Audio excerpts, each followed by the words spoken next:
Pueden tomar asiento, hermanos.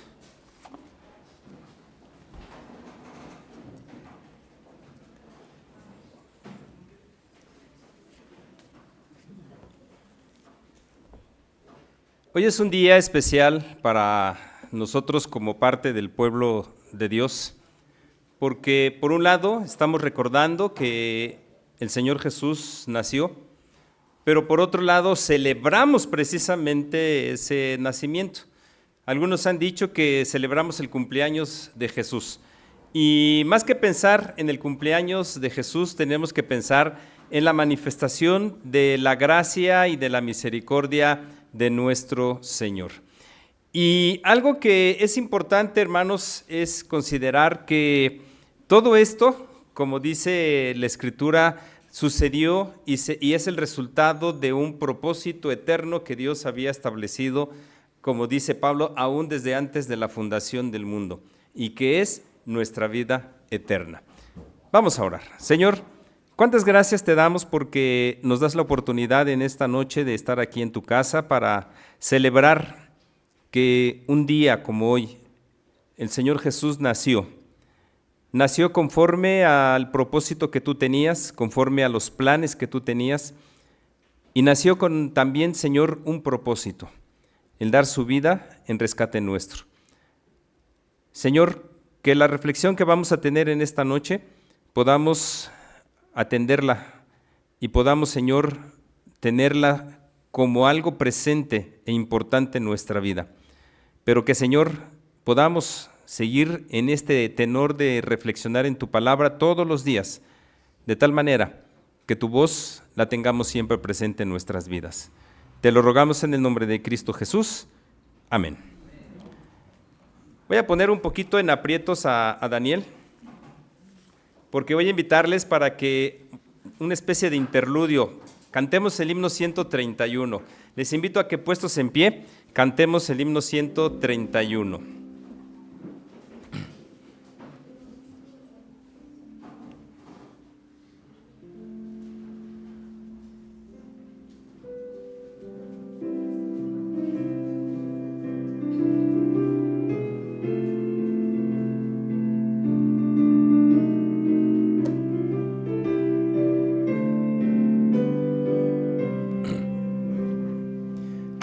Otra vez, naciones, escuchad, por el ancho mundo, nueva sin segundo, de Jesús nacido en humildad, donde Dios al pecador.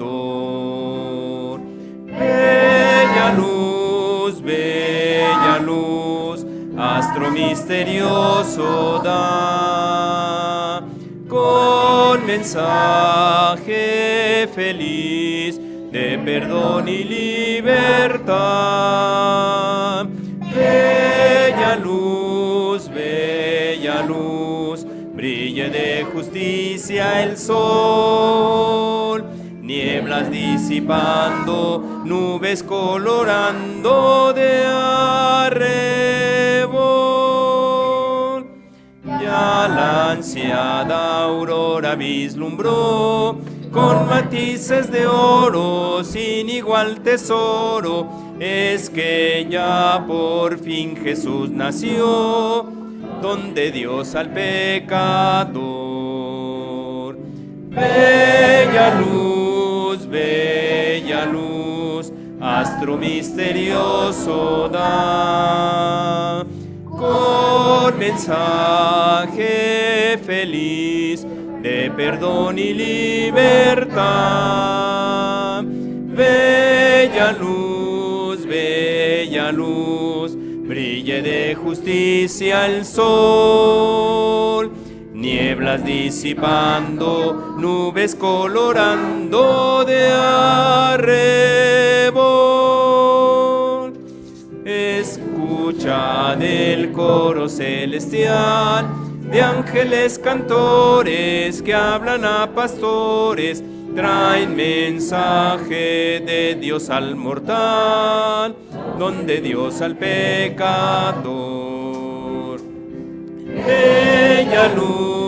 Bella luz, astro misterioso da, con mensaje feliz de perdón y libertad. Bella luz, brille de justicia el sol, nieblas disipando, nubes colorando de arrebol. Ved los magos del mundo oriental, guiados por la estrella fulgurante y bella, hasta entrar a un mísero portal, adorar al Salvador. Bella luz, astro misterioso da, con mensaje feliz de perdón y libertad. Bella luz, si el sol, nieblas disipando, nubes colorando de arrebol. Pueden tomar asiento, hermanos.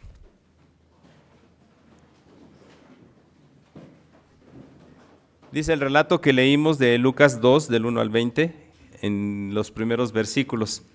Aconteció en aquellos días que se promulgó un edicto de parte de Augusto César, que todo el mundo fuese empadronado. Este primer censo se hizo siendo Cirenio gobernador de Siria, e iban todos para ser empadronados, cada uno a su ciudad. Y José subió de Galilea, de la ciudad de Nazaret a Judea, a la ciudad de David, que se llama Belén, por cuanto era la casa y familia de David. Sin duda alguna, hermanos, que Dios dentro de sus planes utiliza todos los recursos, utiliza todas las formas, y Él va dando el sentido para el cumplimiento de su voluntad. Nada escapa a lo que Él ha establecido, a lo que Él ha determinado. Si recordamos las profecías mesiánicas, todas van encaminadas en cierto sentido al Señor Jesús en lo particular, pero también van encaminadas hacia el cumplimiento de esa promesa que Dios ha hecho. ¿Cuál promesa? La promesa de la vida eterna.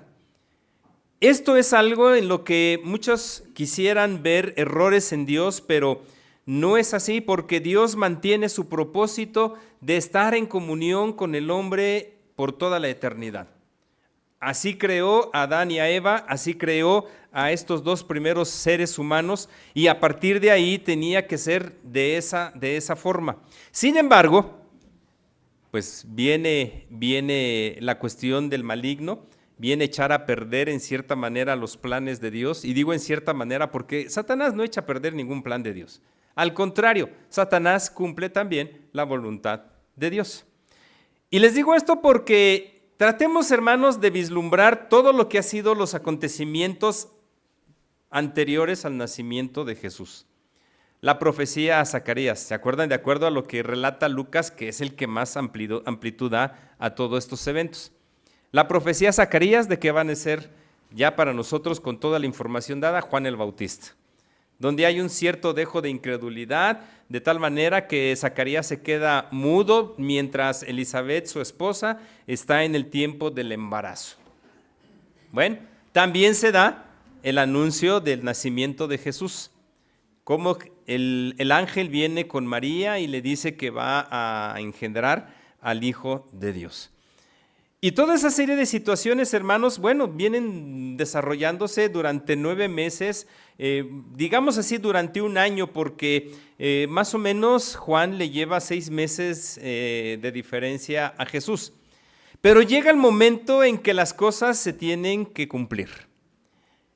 Y como dice ahí, si se dieron cuenta que José y María vivían en Galilea, y tenían que ir a Nazaret, tenían que ir a Belén. Belén de manera específica, ¿por qué? Porque hay que recordar que la profecía así lo determinaba. Miqueas 5:2, cuando habla, pero tú, Belén, pequeña entre las naciones, de ti me saldrá el que será rey de Israel. Entonces, Dios va moviendo las piezas. Hagan de cuenta que Dios es el jugador de ajedrez principal y Él va moviendo las piezas de tal manera que va a llegar al punto culminante. ¿Por qué? Porque imaginémonos a José y a María, ya sobre todo en la última etapa del embarazo de María, pues ¿quién iba a querer moverse en esas condiciones? Y sin embargo, Dios utiliza a Augusto César para que José y María tengan que venir a Belén. Lo hace a través de ese edicto para empadronar a la gente. Los empadronamientos, hermanos, tenían dos razones de ser en la época del Imperio Romano. En primer lugar, para saber quiénes de los varones estaban aptos para el servicio militar. ¿Por qué? Porque el servicio militar era obligatorio, pero Roma tenía que tener el control total de todos los varones que podían estar y que tenían que estar cumpliendo con el servicio militar. Esa es una razón. La otra razón era por motivos de los impuestos. También tenía que haber un control de quienes tenían que pagar impuestos. Lo interesante del asunto es que dice ahí que cada uno tenía que ir a su ciudad para ser empadronado. Y había que ir porque había que ir. No había de que, como muchos ahora, por ejemplo, llegan las elecciones y están ya los votos en el extranjero. Y ya un mexicano que esté en el extranjero puede emitir su voto y lo hace llegar. Y hasta esa mentalidad, hasta en la misma iglesia la hemos tenido, hermanos, porque hay reuniones congregacionales donde va a haber nombramientos, no está el candidato, pero dice, yo estoy listo para que si me quieren nombrar, lo hagan. Pero se olvidan de que un nombramiento tiene que ser con la persona presente. Y lo mismo el empadronamiento. Tenían que estar presentes en su lugar de origen. Y esto obligó a José y a María a venir a Belén. Entonces, eso es lo primero. Lo segundo, no lo relata ya tanto Lucas, porque no es el interés en este momento de Lucas, pero Mateo sí lo dice. Cuando llegan a Belén, ¿cómo está la ciudad, hermanos? Es más, ni siquiera ciudad, un pueblo, porque no llegaba a ciudad, un pueblo. Estaba lleno, completamente lleno, porque llegó la gente de todos lados precisamente para participar de este empadronamiento. Imaginemos, hermanos, la escena de José y María llegando y buscando lugar por lugar, un lugar, valga la redundancia, donde pudieran estar, donde pudieran pasar la noche. Todo el mundo se los negó, hasta que por ahí alguien se compadeció de María y dijo, bueno, yo lo único que tengo es un pequeño lugar ahí en mi corral y ahí en el establo puedes estar, si quieres. Y bueno, tuvieron que ir ahí a estar. Y bueno, dice que estando en ese momento ahí, entonces, se cumplieron los días de su alumbramiento. Y dio a luz a su hijo primogénito y lo envolvió en pañales y lo acostó en un pesebre porque no había lugar para ellos en el mesón. Voy a invitarles para que nuevamente estemos de pie, abrir nuestros seminarios en el himno número 132. 132.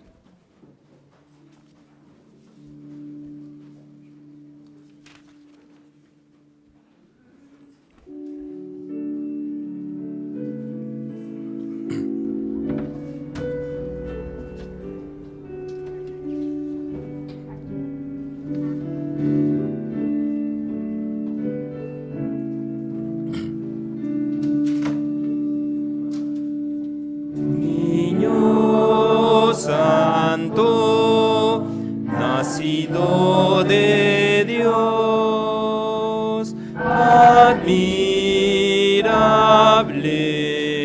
tu nombre, Señor. Gracias damos esta Navidad, pues llenas de felicidad a la humanidad. Niño bello, oh Cristo Jesús, consejero, danos de tu luz. Gracias damos esta Navidad, pues llenas de felicidad a la humanidad. Oh Dios fuerte, Padre eternal, infalible, Príncipe de paz, gracias damos esta Navidad, pues llenas de felicidad a la humanidad. Pueden tomar asiento, hermanos. Y quisiera que pensáramos en este niño que nació, como dice aquí, fue envuelto en pañales, fue acostado en un pesebre porque no había lugar para ellos en el mesón. Nosotros como padres, cuando nacieron nuestros hijos, buscamos el mejor lugar donde pudieran nacer. Algunos con posibilidades económicas en algún sanatorio, en alguna clínica, en un hospital, donde se le brindara la mejor atención. Otros a través de la seguridad social, en cualquiera de los hospitales o clínicas que el Estado ofrece para dar atención médica. Pero todos buscábamos que nuestros pequeños fueran atendidos lo mejor posible, que tuvieran todo lo necesario para estar tranquilamente recostados después de nacer. Pues pensemos, hermanos, que Jesús no lo tuvo. Jesús no nació con los mejores doctores. Jesús no estuvo en el mejor cuarto del hospital de Belén. No tuvo las mejores comodidades. Sufrió penumbras, sufrió muchas cosas. Y lo hizo por una razón. El relato sigue diciendo que en otro lugar había pastores que velaban y guardaban las vigilias de la noche sobre su rebaño. He aquí se les presentó un ángel del Señor y la gloria del Señor los rodeó de resplandor y tuvieron gran temor.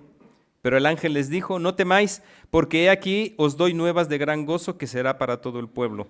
Que os ha nacido hoy en la ciudad de David un Salvador, que es Cristo el Señor. Y este es precisamente, hermanos, el verdadero sentido de esta celebración.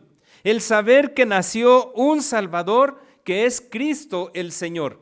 No es cualquier niño.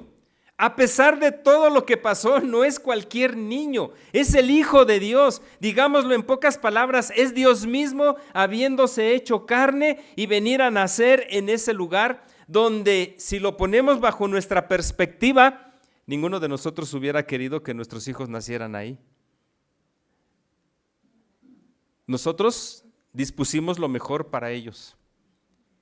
Pero que nos hubieran dicho, igual que le dijeron a José y María, no hay lugar en ningún hospital. A lo mejor algunos de ustedes sí tuvieron, o no ustedes, pero sus padres, a lo mejor tuvieron la experiencia de nacer en sus hogares. Y las condiciones no fueron las mejores. ¿Sí? Pero bueno, tenemos a este pequeño que fue prometido y anunciado por el Señor a través de Isaías. Si se dieron cuenta, este último canto que habla de este niño está basado en la profecía de Isaías 9:6. Porque un niño nos es nacido, hijo nos es dado, y el principado sobre su hombro, y se llamará su nombre admirable, consejero, Dios fuerte, Padre eterno, príncipe de paz. Y hermanos, sin duda alguna que esta noche, al estar aquí, debemos estar con una mentalidad, con una actitud de gozo y alegría, porque estamos recordando que precisamente hace ya 2000 años nació Jesús.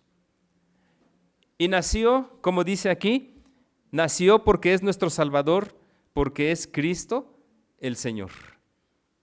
Y para nosotros, hoy en día, debe ser motivo de el mayor gozo. Si la gente ahorita está contenta, analicemos por qué la gente está contenta, hermanos. Está contenta porque va a llegar la familia. Está contenta por la celebración. Está contenta por los regalos. Está contenta, sí, porque va a compartir un tiempo con alguien más. Pero al mismo tiempo es un tiempo de, valga la redundancia, de tristeza, de congoja, de pena. En la mañana, comentando a mi esposa y yo, me decía que había escuchado que en estos días, este día de la Navidad, sí, por un lado es un día de mucha alegría, de mucho gozo, pero al mismo tiempo de mucho enojo, de pleitos. ¿Por qué? Porque sí, en un principio la gente viene y empieza a relacionarse unos con otros en familia. Pero ¿cuál es el centro de la celebración, hermanos? El alcohol. El alcohol. Si no hay alcohol, no estuvo buena la fiesta. Y si es como en algunos pueblos donde si no hay un muerto no estuvo buena la fiesta, pues imagínense. Y muchas ocasiones, las muchas celebraciones terminan en disgustos, terminan en pleitos, terminan en peleas. Y qué triste, porque ¿dónde quedó la alegría? ¿Dónde quedó el gozo? O el aparente gozo. ¿Dónde quedó, hermanos? Fue efímero, todo fue efímero porque la verdadera razón de la celebración no fue la adecuada. No es Jesús el centro de la celebración.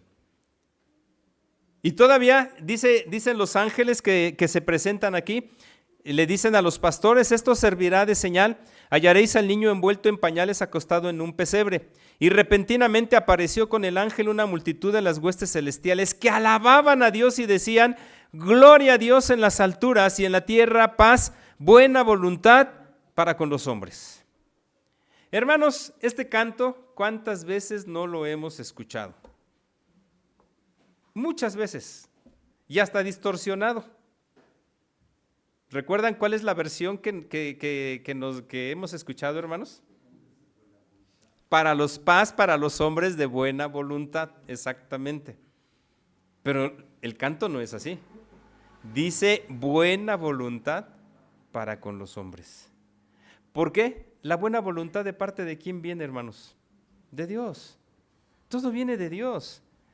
El hecho de decir gloria a Dios en las alturas es reconocer la grandeza de nuestro Señor, pero también es reconocer su misericordia, es reconocer su gracia, porque si no hubiera sido por estos dos elementos que son parte del ser de Dios, nuestra condición, hermanos, ahorita sería una condición de muerte. Estaríamos condenados por el pecado. Se cumpliría la primera parte de Romanos 6:23. ¿Recuerdan qué dice Romanos 6:23 en su primera parte?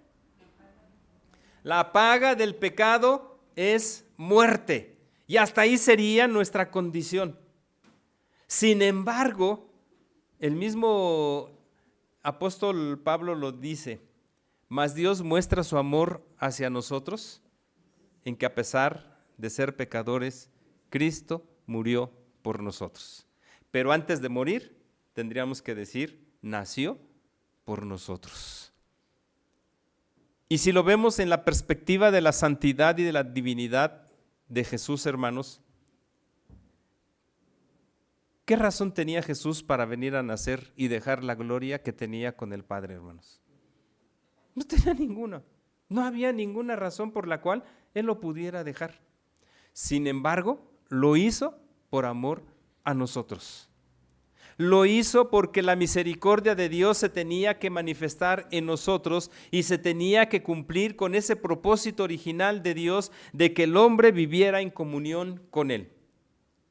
Y sí, sabemos nosotros que la salvación no es universal, porque no es que Dios haya dicho: ahora cambio todo y todos, así como todos cayeron, todos se van a salvar. No, porque Dios no puede pasar por alto el pecado.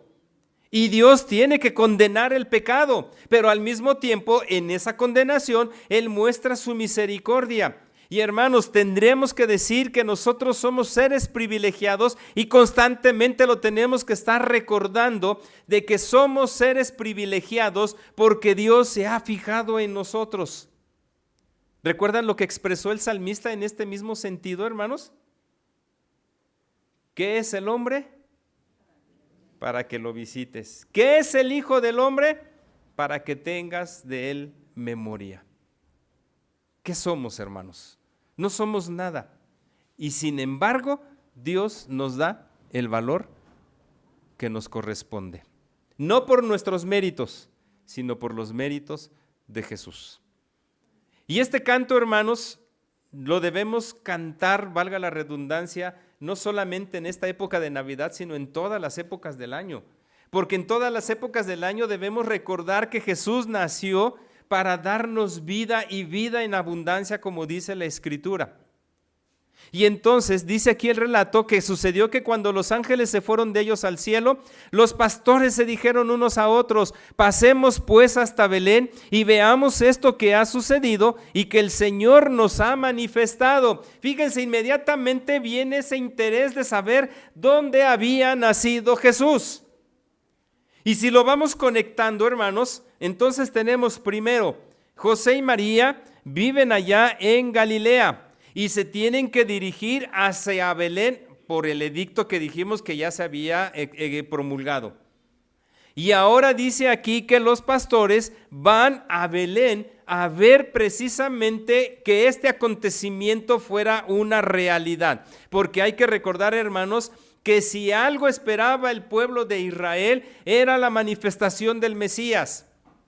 Sí, con una idea diferente a la nuestra porque nosotros ya tenemos más información, pero para el pueblo de Israel era la manifestación de este ser que vendría a transformar la situación que ellos habían vivido a lo largo de toda su historia. ¿Cuántas veces fueron sometidos? Muchas veces fueron sometidos. Lean ustedes el libro de Samuel cuando Saúl empieza a gobernar y dice ahí que tuvo guerra constante contra los filisteos. David continúa con esas mismas guerras, inclusive él mismo lucha contra los filisteos, no solamente contra Goliat, sino contra los filisteos. Pero no solamente fueron los filisteos, fue Egipto, fue Babilonia, fueron los sirios, los asirios. Y por ahí en la Escritura hay una palabra para dirigirse al pueblo de Israel. No se dirigen muchos como Israel hacia ellos, sino como los hebreos. ¿Sí? Y ese, hermanos, era un término despectivo para ellos. Ser hebreo significaba ser relegado, rechazado. Alguien que no tiene tanta importancia. Porque así veían al pueblo de Israel. Pero hay algo importante, hermanos, que Dios va a señalarle a su pueblo allá en Deuteronomio. Yo te escogí porque no eras el mejor de los pueblos ni el más numeroso, sino por cuanto te amé y quise guardar el juramento que juré a tus padres, porque te amé. Y porque Dios nos ama, hermanos, es que estamos en esta noche aquí. Porque Dios nos ama es porque nos tomamos el tiempo para venir a celebrar el nacimiento de nuestro Señor y Salvador Jesucristo. Pero yo quisiera que fuéramos hacia una reflexión importante, hermanos. El relato lleva 2 ocasiones que nos dice que Jesús nació en Belén. Al verlo, cuando vieron al niño, los pastores dieron a conocer lo que se les había dicho acerca del niño.